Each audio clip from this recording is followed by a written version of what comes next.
Choose a coach who will execute the game plan.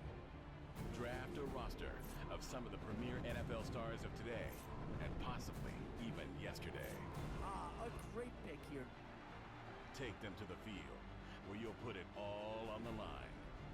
Dropping back to pass once again. Winston's airing it out. What an effort and a touchdown. Your strategy, your draft, your championship. This is Draft Champions.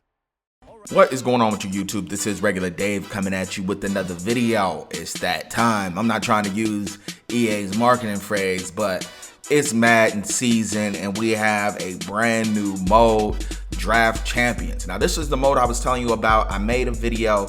I'll link it in the description saying that this is one of the freshest modes to hit sports games in a while. The guy just explained the premise of Draft Champions.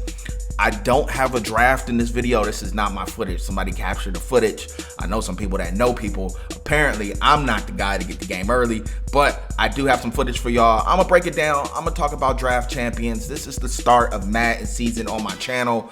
To be honest with you, man, I don't really have anything else to play, so Madden is gonna fill a huge spot. And finally, they have a mode that I'm interested in playing. That was one of the bigger problems. I mean, the biggest problem is gameplay. I'm not that happy with it, and I'm guessing from playing at E3, I'm not gonna be that happy with it this year. But one of the bigger problems was they didn't have a mode that I was real interested in until they dropped this, Draft Champions. First off, let me say that the presentation when the quarterbacks come on the field is pretty dope. That live action thing that comes up is pretty dope. But let's get in some plays. Let's talk about what I see, what's going on. I could see this year that, not to be too negative, but the Infinity engine is still somewhat of a mess. I know they have like double hit tackling and everything, but the Infinity engine is still not what I want it to be. That's what I can tell you definitively about Madden 16. Talk about this mode, Draft Champions, because we're looking at how somebody's team's constructed. So let's check out this defense. And this is how it goes, man. This is all about choices. If you could see, nobody on his defensive line is above a 75. So whoever was drafting this team must feel like the defensive line is not as important in Madden as other pieces of the puzzle. Now we have the linebacker situation, which is still pretty weak. We don't know what cards they got. We don't know what choices they had to make, but Kiko Alonso is the best person on their linebacking core. He's an 83. Everybody else was in the 70s. Now we can see what this person thought was important. Secondary help. Everybody's above a 80, and we even have an 87. So we can see when the cards came up, they found to be the secondary the most important part of the game, and that's what I love about this mode. It's all about choices, how you want to build your team. Now, I have my theories on how teams probably should be built, and what, to build a successful team, to give yourself the best chance to win, because you could build a really good team, balanced team, and suck at the game like I do and not give yourself a chance to win. But check this man catching the ball out the flats.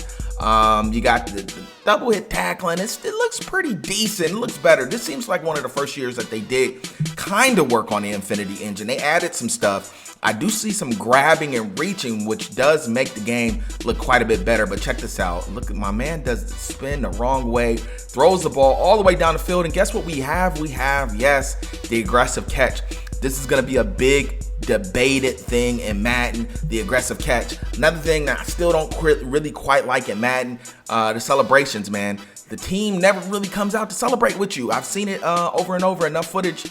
And my experience at E3 is that sometimes in real life, a guy can't even get his celebration off because the team's over there celebrating with him. But normally the team just returns to the sidelines and the celebration's just, you know what it is. There goes that beautiful footage. I do really like that presentation when the quarterback is coming on the field. I don't know about the other presentation, but there's something about that thing just sitting on the field, man. Maybe CBS should copy them. This person decided to go with Killer Cam, so they took a high-rated quarterback. All right, man, this is the end of the first quarter. I'm gonna have a lot of footage coming out. I have more footage than I can actually put out of stuff that I'm gonna talk about with y'all. And then when I get my hands on the game, it's gonna be about my journey on Madden. Yo, the days of suggesting things that should be in the game and all that, I'm done with that, man. That boat has passed for me. these developers and what this company is going to do what's going to do. So I'm not making any suggestions. I'm going to tell you what I see. We got a lot of Madden coverage coming. Stay tuned in the channel. Pound that like button and I'll get you guys another time. Peace.